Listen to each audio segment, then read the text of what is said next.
everything in our world is changing rapidly.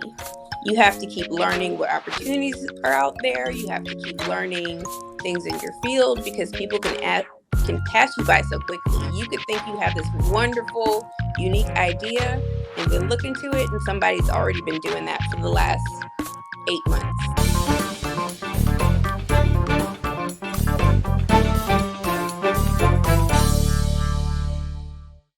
Hey, everybody, welcome to Friends with Businesses, where I interview my friends with businesses and you get the benefits. I'm Carl Gray, your host. I'm joined today by a fellow Hamptonian, fellow student leader. She was actually in the first group that I co facilitated in the student leadership program, Ms. Rachel Montague. Very, very successful young woman. As you can see, she's in one of her palatial locations already. And so we're gonna have her just come in, introduce herself, tell us what she does, and then I'll throw questions at her that she has no idea I'm gonna ask. So Rachel, could you just introduce yourself, tell the people who you are, what you do, and all that good stuff? Hello, everyone. My name is Rachel Montague, and our company are called, well, technically we are the Gourmet Companies, but more traditionally known as Gourmet Services Incorporated. We are a food service management company, and we do everything that is encompassed in food. So that's everything from cafeteria services to opening restaurants, like one of the ones that I'm in, to facilitating stadiums, to doing things for business and industry. So we're in airports, so we kind of dabble in everything that involves food essentially. So I have to, be fully transparent. I'm very familiar with gourmet services. What people don't know is they do a number of HBCU food services. So, being one who went to the Great Hampton University, they did our food services from cafeteria to catering, and so I've experienced the entire gambit of it. And that's a huge thing for us on campus. Well, I didn't stay on campus all my 4 years, but I ate in the cafeteria all my 4 years. We're not going to get into how that happened because I don't know how statute limitations are on fake lunch cards. Uh, that- There may have been someone watching out for you. You never oh know. yeah, I definitely did. I definitely did. I had some gravy, baby. So that worked out really, really well. So can you tell us how the company started? I know you didn't start it, but you were probably around, maybe an infant when it started, and let's talk about that. Well, actually, I was not around when it started, but I know enough of the details. Okay, Uh, great. my father, Nathaniel Goldston III, he began it in 1975, and he began it because he was really interested in hospitality, and he noticed that HBCUs in particular were not being serviced by the larger white companies. They really didn't want to touch it with a 10-foot pole. So he saw there was a space for us to get, the same treatment as the other colleges and universities. So he really dove into that space and kind of took over it, really. We were actually the first and oldest, same thing, I guess, um, black food service in the country.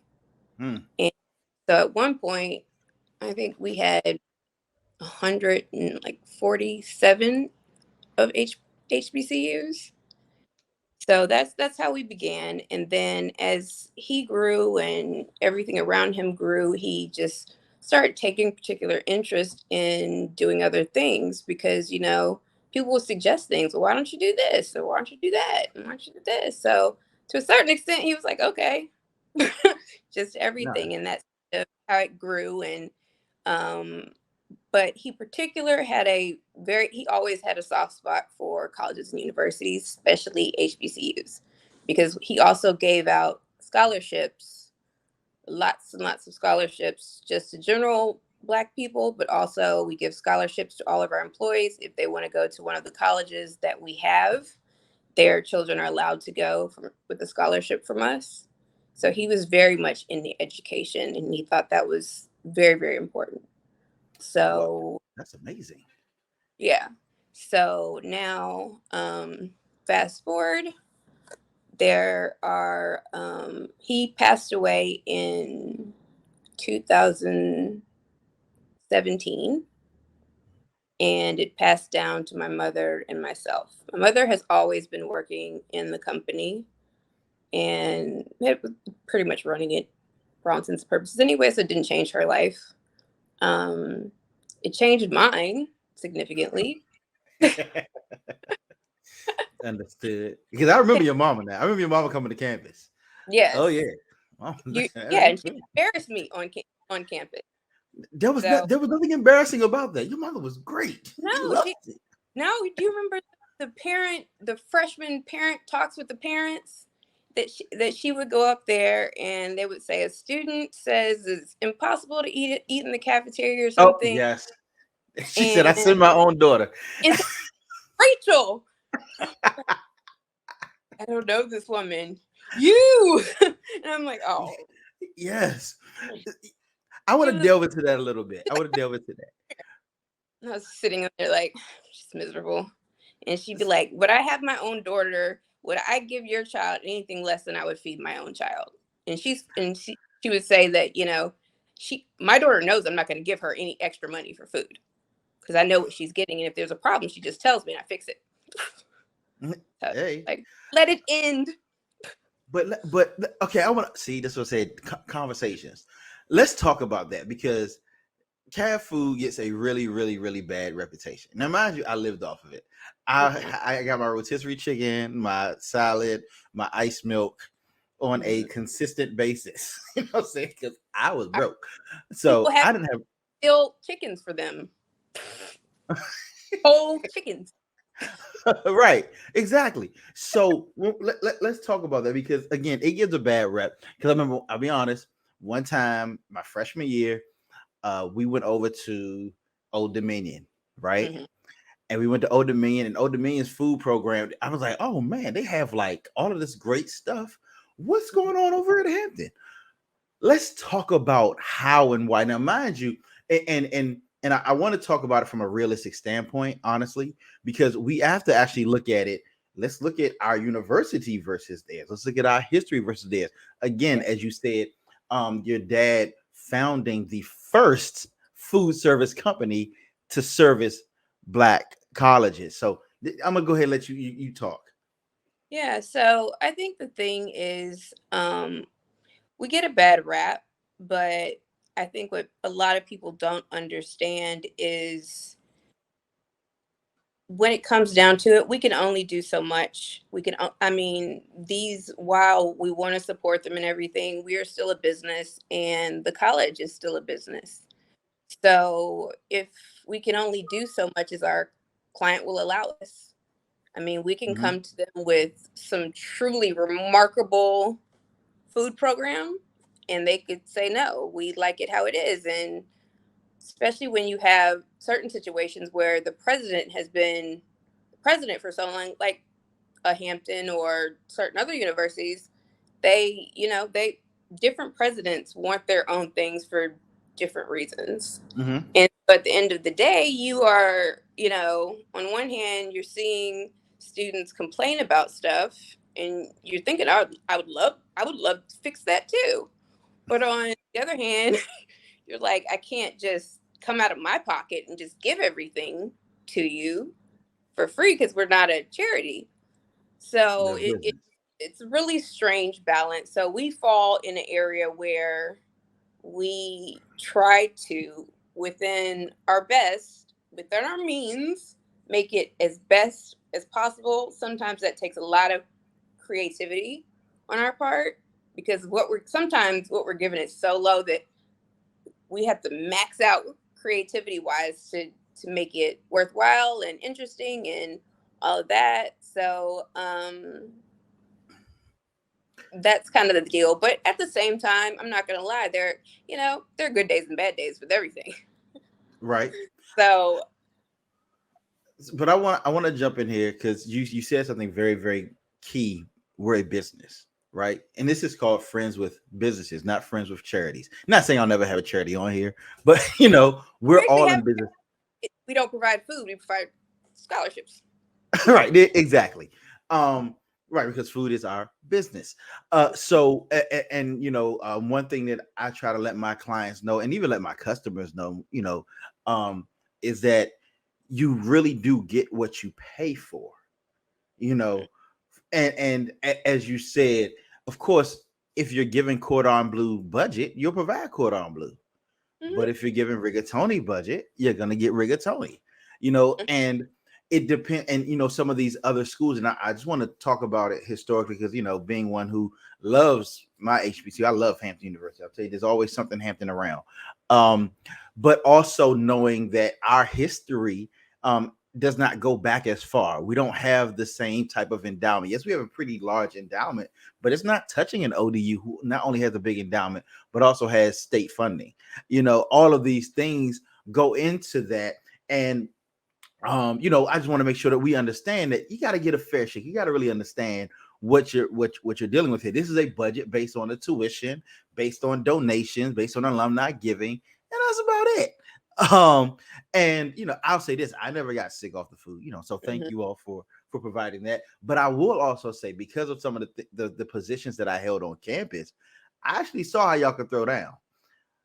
Yeah, I mean, and I hate hearing this complaint from people because I almost wish they could come with me to, even like one of our spots like this and see how things are run. And it's totally different caliber. So But where are you? Let's talk about I where you are. oh, I am in our Memphis location. We have a restaurant called Penny's Nitty Gritty. It is a restaurant we've opened in association with Penny Hardaway. Oh, And I'm just here kind of checking on things. I haven't been here in a very long time. So I'm just seeing what's up. let's talk about the expansion even beyond that. Hmm. So beyond that, we have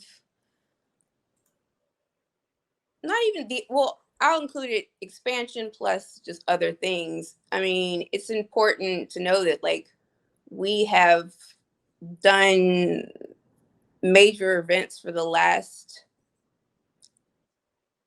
8 sitting presidents minus 45 for reasons that I'm sure some can guess. But yeah, but all the rest of them and the current one we've done events for. We've done Olympic. We were the food service for the Olympics. We've done all sorts of things, but recently with my mother and I feel like we are the change that we have made in the company has been more of a trying to taking it out of the more traditionalist and Hmm. opening up to new things. So we've really expanded, like the restaurants. We were not doing restaurants when my father was in charge. We now have restaurants. We also have fast food. We bought. Um, you probably don't know of it because you're from Maryland, and I don't know that it's stretched up that far. But other otherwise in the southeast, it was very popular. It was called Mrs. Winters, Hmm. and it was comparable to Popeyes, Oh, and it was as they were as big, everything, but um, the person who owned it previously was a lawyer and really had no idea what they were doing, and so they just kind of fell off the like. It wasn't even that people stopped liking it; they just fell off the map. Like everybody looked around one day and they were gone. okay. So Wow. we purchased that. So we were kind of working that out, and then we're going to put those in not just the southeast, but all over. And so that will be interesting because we're gonna, while it will be your traditional kind of southern fried chicken and biscuits sort of situation, we're also gonna add items that are a little healthier and more friendly to say vegans or vegetarians on there. So, but they'll still have their, you know, regular fried foods and, you know, collard greens and mashed potatoes and gizzards. I don't understand why people can do Oh, that, I understand. Some stuff but like they I appear can take very a thigh. popular. Just give me a thigh. I'm fine. Hmm. It's just like, Mm. no, no. And I even actually, it's funny. I went in the one of ours. I went and worked in there just because, you know me. I like to change things up, and I like to know Right. everything about the goings on of Your what I'm doing. undercover boss. Yeah, I wasn't even undercover. I just kind of walked in there one day and was like, "What do I need to do?" Hmm. And they gave me an outfit. And I had a ball. If I'm being honest, it's very fun. Maybe, but you know me. I'm easily amused, so it didn't take much. I have fun pretty much anywhere. So, Y'all, okay, I gotta tell y'all this story. She's gonna be mad that I said it. All right. The very first day in the student leadership program on the retreat, right? oh god, Now I had never seen anything like this before. We had to try to figure out a way to get through a hula hoop without touching it. So what Rachel says is, lift me up in a split. So like she has her legs like this, like the straight wide thingy, and we like she's in a split, like she's dancing through the hula hoop. I was like, oh wow, that's kind of amazing. And she's like, sure. I'm like, and mind you, be honest. When you first see Rachel, you think she's kind of bougie. The girl walked around with a puppy and a oh my Louis god, Vuitton why does bag. everybody have something to say about Max being in? No, there's nothing wrong with it. It was just, it's just the fact that I'm like, okay, if this is her, like we're out in the woods, I don't really see, like, okay, maybe I've had to work with this a little bit. She's like, I'll do it. I was like, oh man, this is great. So no, there's nothing wrong. No, look, I had no problem with Max. Everybody knew about Max. Everybody I, loved Max. but see, I was also amazed because you have to understand where I come from, where I grew up. I didn't see black people outside of on television that Hmm. were of means. And Yeah. so, to see somebody have like 5 different cars on campus and, you know, carry around a dog in a bag, period. But then the bag actually have a brand name on it that wasn't from the flea market. It, hey, it was amazing, but again, as I even said before we started, Yeah. you're literally what my generation dreams that the next generation will be, to be able to have that. Like I have no problem with that. Like at first when I was at Hampton, I was a little jealous, I ain't gonna swell, but now that I've grown up and matured, it's like, Mhm. hey, this is the life that I would want my children to live, to be able to go wherever they want, live the life that they want, be able to, say, hey, and then take over what has been done. But I had to throw that story in there because as you said, you'll do stuff for fun. You did. That's real. Well, what's also interesting about that, which I don't think people recognize either, is that I've been working my entire life. I've literally been working since you remember you had to get the early workers permit for you to be able to Yes. work Oh yeah. younger The than little you're green supposed paper. Uh-huh. Mm-hmm. I got one of those. And when I say I had these jobs, they were not fun jobs. I was a dog groomer and it was the worst thing ever. And I finally got my paycheck and I cried, honestly. But I've always had a job because my thinking was, my both of my parents came from humble means. And it sounds kind of naive, but they legit had me thinking we were broke for a good portion of my life.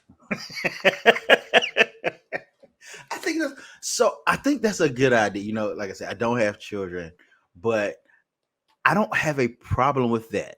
I Because, and I and I yeah, do understand, you want your children, like I don't want my kids to go through what I went through.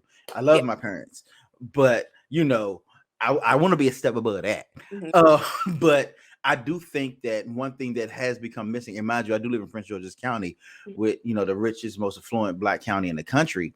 And I think because so many of the generation before me and even my generation struggled, uh they're trying to remove all struggle from the Yeah. children. But I don't think so. I I think don't think having that experience where they we cry all because, struggle. Yeah. yeah, because they cry because they worked too hard for too little. Like, oh no, experience that. Yes, Right. Right. I I mean, clean toilets. that to understand I'm gonna need to work a lot harder in life if I want to make more than have a check that's more than $57.40. Oh wait, you remember the number? Yes, it's burned permanently. No, My, I get it. as a child, as being a child, I didn't realize that. I thought if you work harder, you get paid more. So I'm in there Mhm. just work. Just I done went through 90 dogs. I had them in Right. and out. Hmm. I didn't realize it didn't change anything. Oh, you thought because you worked harder, you got more money. No, See, that's the entrepreneur life, not the not the employee life. No, you work exactly, hard because you work hard. Yeah. exactly. I did not care Mhm. at all. But Exactly. I mean, even my daughter now, um, she recognizes I'm not quite like my mother was with me. Like my mother would be like, "I am not paying $15 for a shirt for you." I was like, "I need clothes to live in." Oh, that's amazing. That is amazing. I like your mom. You need to bring your mom on next time when we talk about parenting. And and then remember when PowerPoint first came out Hmm. and businesses thought if you could do a PowerPoint, you were Oh yeah, you were notch. that. Hmm. In our school, we were learning it also, and obviously, as everyone knows now, it's not hard. So she asked me to put together one of their proposals on PowerPoint. And so I was like, if you pay me, and again, thinking we're broke, I said, I'm thinking to myself, what's going to be a lot of money? $50. You pay me $50, I'll do the whole proposal. Mind you, again, nothing do I know. And so and so she hands me the information, I'm typing it in, and I start seeing sums of millions in places. And so I go back to her, I said, is this information? I think the information is wrong. He's number I don't incorrect. the thing right because I want my $50 because I can buy several shirts with that. Right. And she looked over, looks at it, and she's like, "No, that's right." And I was like, "You mean to tell me?" Wait, how old were you when this happened? I was in high school. I think I was maybe like a sophomore. No, we love your parents. I love your mom. But my daughter is in our office with us. Technically, she already has a job because her allowance is based off of. Now, mind you, she does have an office in our office, but that serves halfway to keep her kind of out of our hair, halfway, so she can feel important. But which I never got. I just had to push two chairs together and lay on them. So like she struggles less, but she knows it's her job to go and get everybody's stuff off the printer. Hmm. So everybody calls her Gabrielle. And stuff off the printer. She runs around. She takes it. She does it she's very diligent, but she's also very serious about her money. She's like, y'all owe me $10.50. She's like, yes, I've been writing it down. So, but I feel like your children need to see this. Yeah, They need yeah. to watch it happening. Like when I was little or younger, I should say, I would know this when my parents were having events. I was kind of the person um that they use for a distraction. Mm. So if they needed to say talk to someone special over there and everything, you keep everybody else busy, it was shove me out, go talk to them. So it forced me in a lot of ways to be able to carry on far more mature conversations than Hmm. a lot of my peers at the time because I was so used to dealing with all these business people, and it also made it so that I'm not easily starstruck. You That's know, great. Yeah. so when because I've dealt with them throughout my life. So when I see someone, it's just kind of like, hey, what's going on? Like I very easily separate the person you see on TV or whatever from the person they are. That's great. And I think that's one thing that, especially in today's culture of quote unquote influencers, that we gotta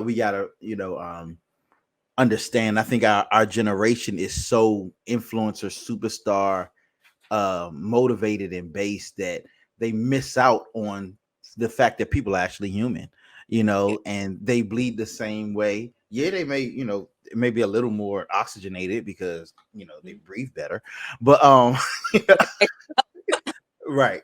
But other than that, no, but we in the influencer culture, the social media culture, one thing I asked, I actually did a young entrepreneurship camp a couple of weeks ago. I asked them, what is their currency? I'm like, what? What is their currency? It's like, no, what matters to you when you're posting? Like, is it making money or is it getting likes and subscribers? And a couple of them were very honest. They said, yeah, man, it's for an ego stroke. And I said, at least you recognize it.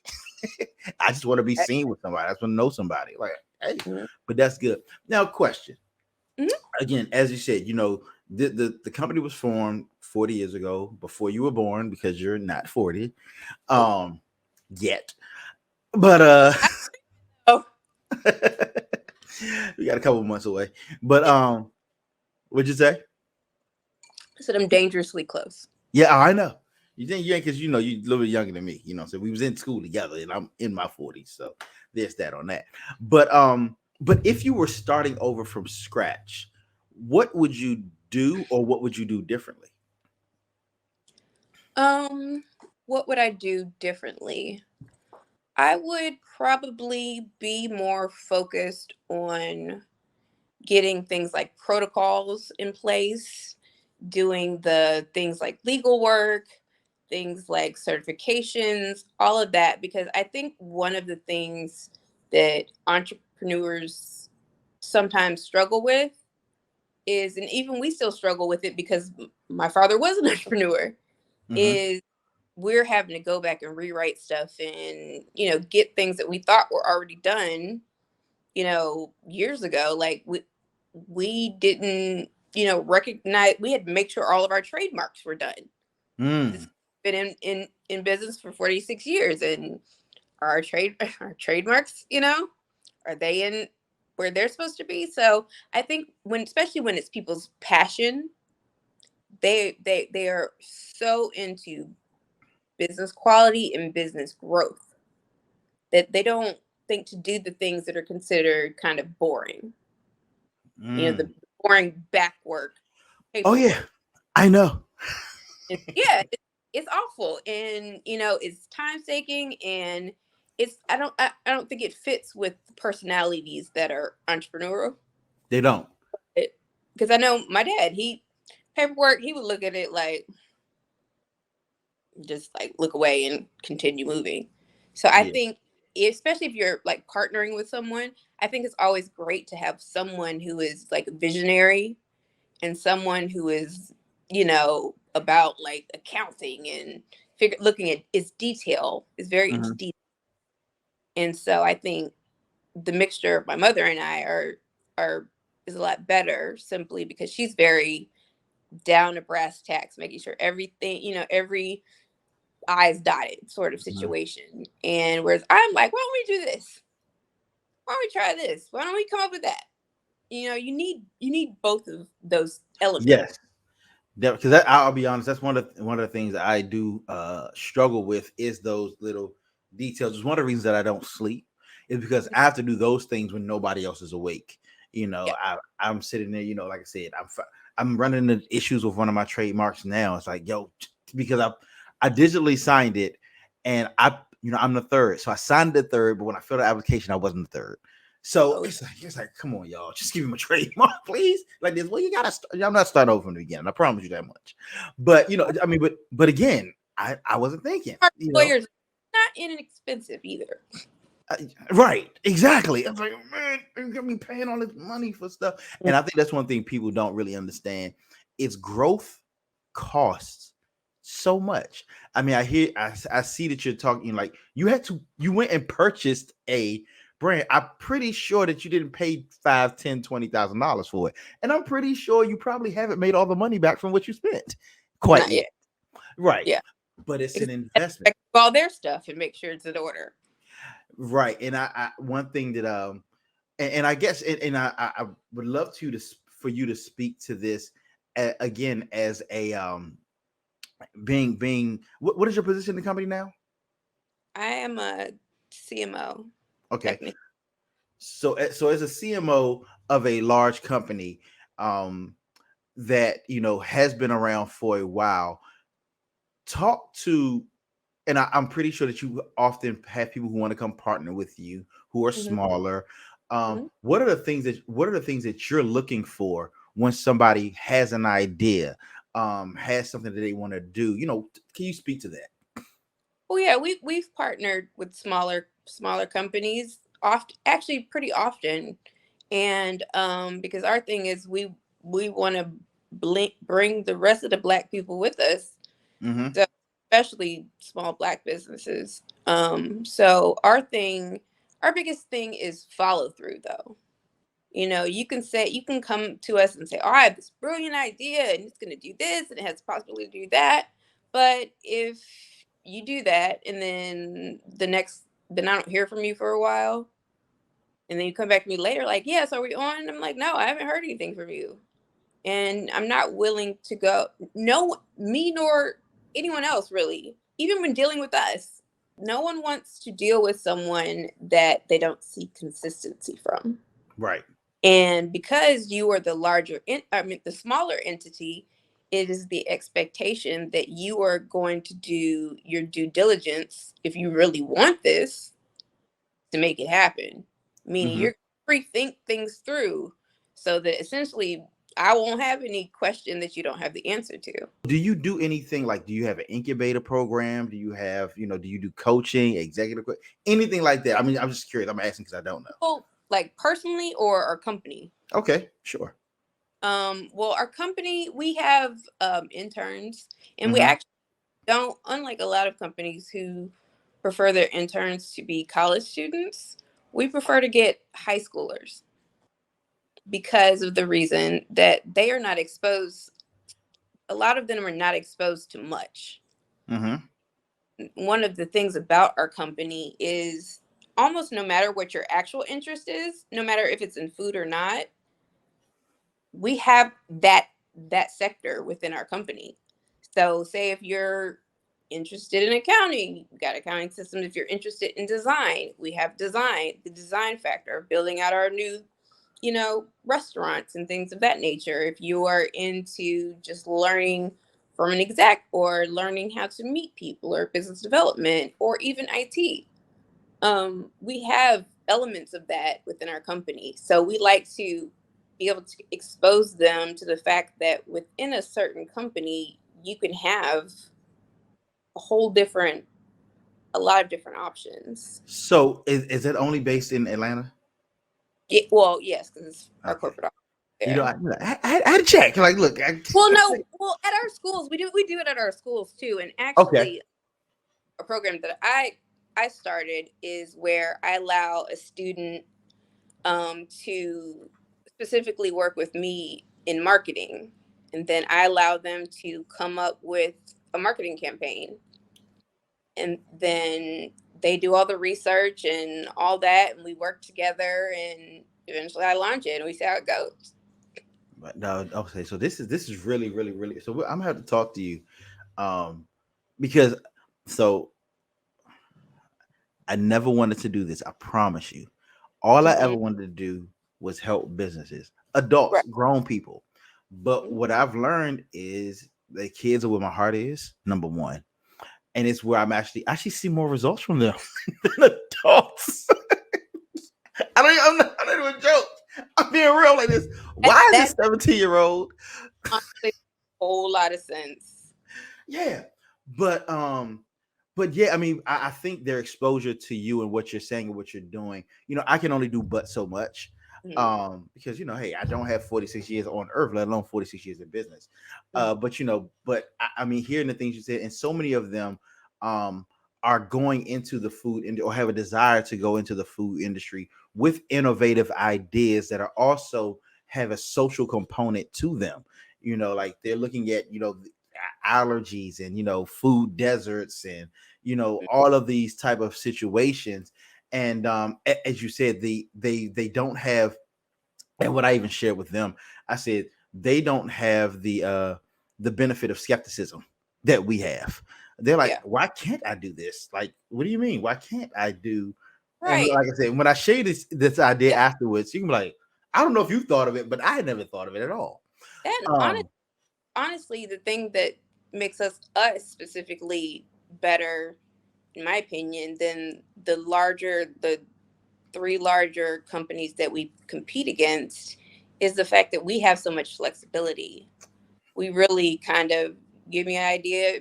If I think it works, I'll go for it or not. But there's not this hierarchy where you have to go through things where there a lot of the other companies, they are so stuck in what they're doing that to get an idea, from beginning to end, it takes forever going through all the different managers and everybody. Whereas we have kind of an open door policy at all of our units. Anybody in all of our units could pretty much just talk to me or my mother directly if they want to. what's your closest unit to Prince George's County? Is it Morgan? Um, my closest unit's probably the two in New York. Okay, Yeah, I will take them up there. yeah, Walk through the door, like no, seriously. yeah, New York. Or maybe or we could, or I could probably talk to the school system about sponsoring a trip down there, to Atlanta to corporate. But I Yeah, mean, I mean, I could come visit. Not a big deal. that's right. You probably got a jet and all that stuff. Don't Oh, I wish. No. you? It's Makes it next. a lot easier. I really know all of the flight attendants, and it works for Delta. It's so bad that, especially here since I've been here so much, I walk in like the Sky Lounge and they'll be like, "Hey, Rachel, That is bad. That they'll is bad. see you next week." I was like, "Don't say that. Well, Don't say that." so I love the Sky Lounge, but I'm not there enough for them to remember me. Okay, that's because I can't. I never figure out which airport I'm flying out Yeah, when they know me, the workers inside the Sky Lounge know me. of. They know exactly what you like and what you want. No, that's amazing. Exactly. They're like, "You want your same? Yeah, thank you so much. You live your you live your life." And it's, I think even that aspect, I think to some can sound glamorous, but it's not. No, It's not. I mean, I have no. an 11-year-old, and sometimes I travel so much it gets pretty ridiculous where I have to say that she's a dance recital on the 15th. So I don't care what is going on. The world is burning. I have to be home at least for the 15th. So, and I mean, she's pretty understanding. Hmm. Oh, Yeah, and how does that work as a mom? Um, yeah, with an 11-year-old, and I've heard that girls require a lot of attention, especially at that stage and age. they do.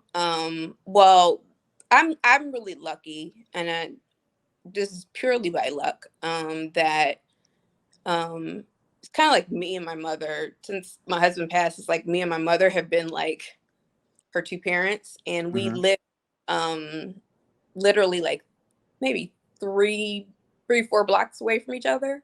Okay. So she'll stay over there half the time with me half the time. And so since both me and my mother fly a lot, she's really just with whoever's in town. And then if both of us are in town, she'll usually be with me.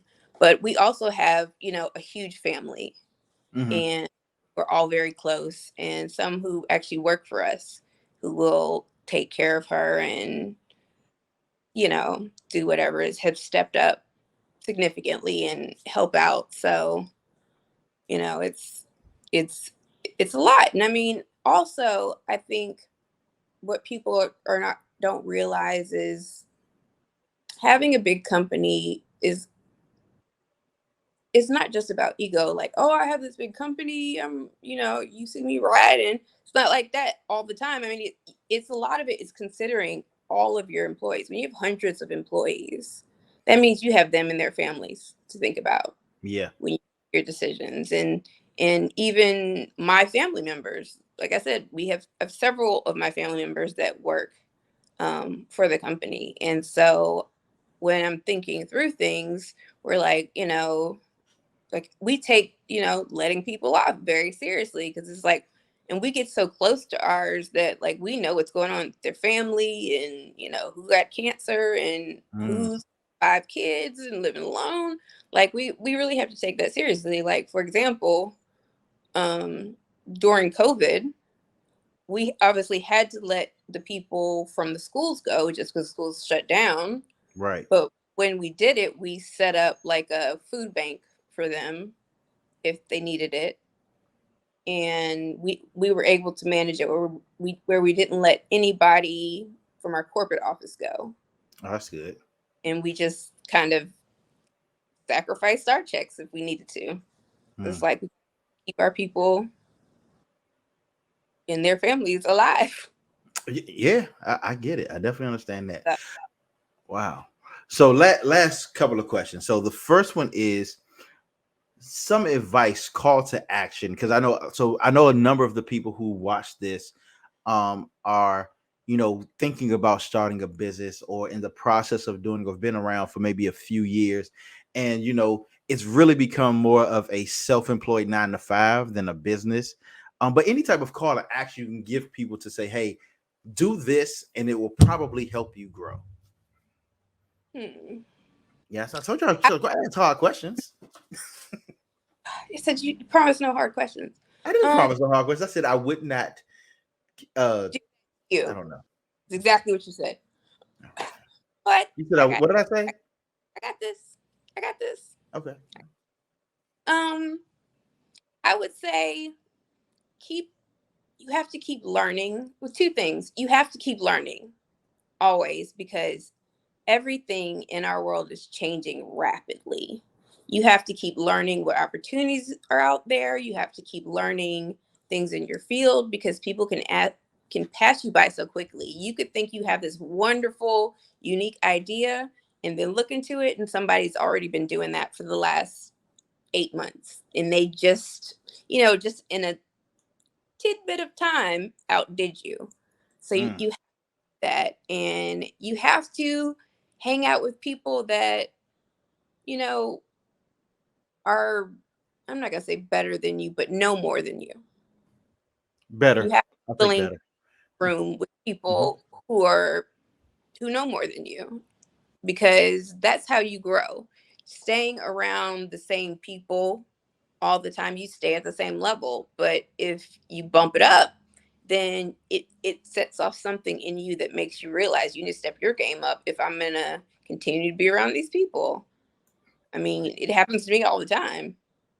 And I'm just like, oh, okay. I need to go home and research some of these things that have been said, or they'll mention things I've never heard about that they claim Mhm. I should always known and I know nothing about. So that's the thing. And also really think if entrepreneurship is for you.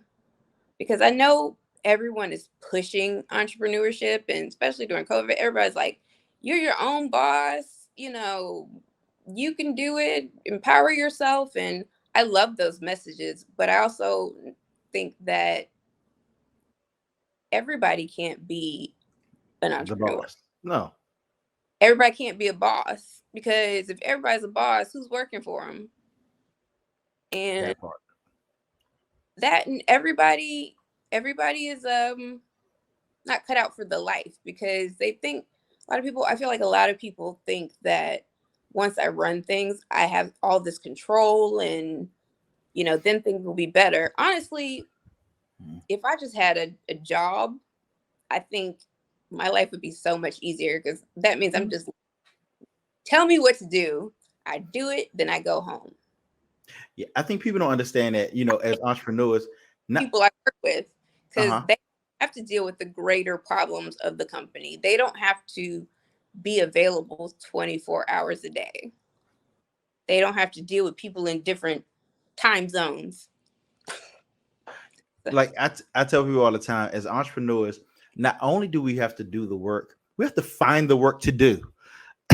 It's like you do understand, I have to always maintain clients. Hmm. Contracts run out. I have to rebid for those things. Hmm. It's like, hey, because somebody's gonna come in and say they have like you said, they got a better widget, they got a better wheel, they have a better way to do this, do that. But yeah, I definitely agree with you. And so the last thing is, if somebody wants to contact you, how should they Hmm. do that? Don't. No kidding. Little part of me thought that, but Not a little part, y'all. She like this. I'm too busy. Y'all don't be sending me requests for no rotisserie chicken and rigatoni look, from Miss I Gracie. am no longer student leader. Um, Where's the gold badge? People like, I need to go to Walmart. Um, I would say the best way of contacting me is probably just to email me, Okay. because I do check my email, and with spam the way it is, numbers call that I don't know. It's very unlikely that I'm gonna answer. Scam likely. Nope. I know. Look, nobody loves me more than scam likely. Let's say Nobody. the people that are trying to tell me that my car Car needs insurance. Oh yes. and I was Oh like, I own man. a car. What are you talking about? Right. Refinance the warranty.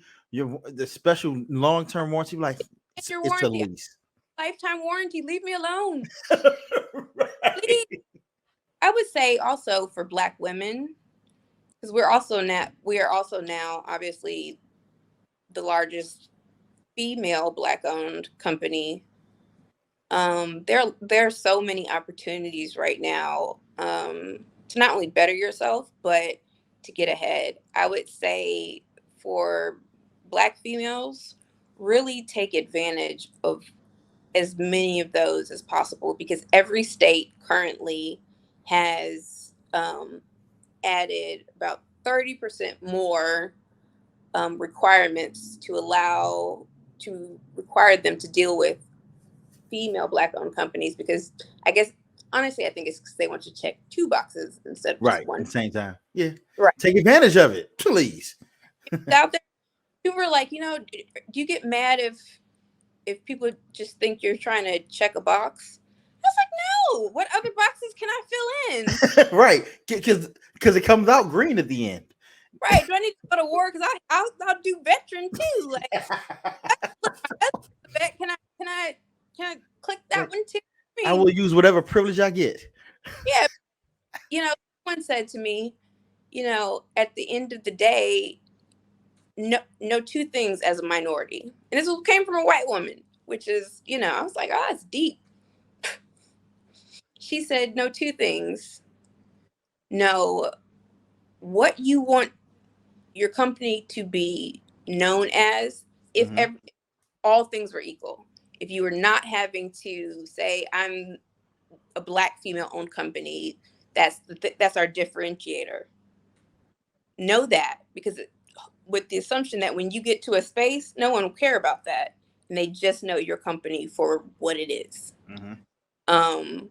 But in the meantime, use everything you have to your advantage. So essentially, you end up with kind of two visions, two elevator pitches.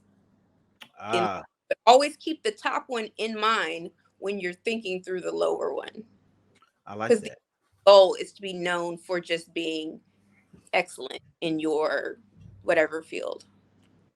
I just wrote that down. Write down two visions because that's very, very, very important. Um, Hmm. yeah, because I mean, no, it makes perfect sense because for so long, I wanted to fight against that first one the Hmm. same way. Like it's like, nah, I like there's certain rules I had Hmm. for my businesses where I was like, hey, look, I'm not gonna do this type of stuff, I'm not gonna do that type of stuff. Like I'm not getting this certification, not doing that. Hmm. Um, because I only wanted to be viewed as the best. But I also got to look at the fact, I'm a Black dude with locks. Like, I better use what I got. Say we have so much going against us. Why not take the options that are out there Right. and clear there with them? With the courts trying to take away, rights left and right. We need to grab every possible benefit we can. Yeah. And there's so many of these requirements that go just unmet in these cities. Hmm.